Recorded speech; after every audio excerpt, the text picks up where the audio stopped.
నమస్తే, welcome to KK news. నేను శ్రీదేవి. మాజీ సీఎం జగన్మోహన్ రెడ్డి నివాసంతో పాటు కార్యాలయం వద్ద పోలీసులు పటిష్ట చర్యలు చేపడుతున్నారు. గత కొద్ది రోజులుగా జరుగుతున్న పరిణామాలతో పోలీస్ శాఖ అప్రమత్తమైంది. ఇక ఇటీవల జగన్ నివాస సమీపంలో గడ్డి తగలబడిన సంగతి తెలిసిందే. ఇక దీనిపై పలు రకాల అనుమానాలు వ్యక్తం చేస్తూ వైసీపీ నేతలు పోలీసులకు ఫిర్యాదు చేశారు. అయితే ఆ ప్రాంతంలో సీసీ ఫుటేజ్లను ఇవ్వాలని పోలీసులు వైసీపీ నేతలకు సూచించారు. కానీ వారి నుంచి ఎటువంటి కదలిక లేకపోయింది.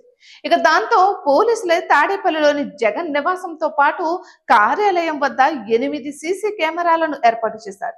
వాటిని ఆదివారం అమర్చారు. అయితే పోలీస్ శాఖ సొంతంగా వీటిని ఏర్పాటు చేస్తుండడం విశేషం. అయితే గతంలో హై సెక్యూరిటీ జోన్ లో ఉండేది తాడేపల్లిలోని వైసీపీ కేంద్ర కార్యాలయం. ఇక నిత్యం పోలీసుల హడావిడి నడిచేది. పైగా తాడేపల్లి ప్యాలెస్ తో పాటు కార్యాలయానికి భారీ కంచె ఏర్పాటు చేశారు.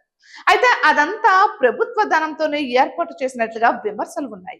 అయితే ఇప్పుడు వైసీపీ అధికారానికి దూరం కావడంతో ఈ కార్యాలయంతో పాటు జగన్ నివాసం వద్ద నిత్యం ఏదో ఒక వివాదం జరుగుతూనే ఉంది. ఇక తాడేపల్లిలోని జగన్ నివాసం వద్ద వరుసగా జరుగుతున్న పరిణామాలు పోలీసులకు సవాల్గా మారుతున్నాయి. మరోవైపు రాజకీయ వివాదాలుగా మారి అవకాశం ఉండడంతో పోలీస్ శాఖ అప్రమత్తమైంది. విస్తృత భద్రతా చర్యలు చేపడుతోంది.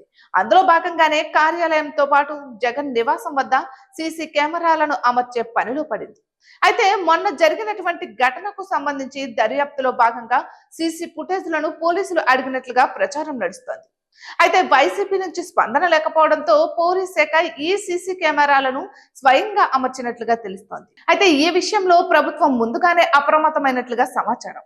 వరుసగా జరుగుతున్న పరిణామాలను చూసి మున్ముందు ఎటువంటి ఘటనలు జరిగినా అందుకు ప్రభుత్వాన్ని బాధ్యులుగా చేస్తారని భావించి రాజకీయ విమర్శలు వస్తాయని అంచనా వేసి పోలీస్ శాఖ ఈ సీసీ కెమెరాలను ఏర్పాటు చేసినట్లుగా సమాచారం. మొత్తానికైతే జగన్మోహన్ రెడ్డి ఇంటి వద్ద కార్యాలయ సమీపంలో సరికొత్త ఏర్పాటు చేస్తున్న ఈ భద్రతా చర్యలు హాట్ టాపిక్ గా అవుతున్నాయి. ఇటువంటి మరెన్నో వీడియోస్ కోసం కేకే న్యూస్ తెలుగు ఛానల్ ని సబ్స్క్రైబ్ చేసుకోండి.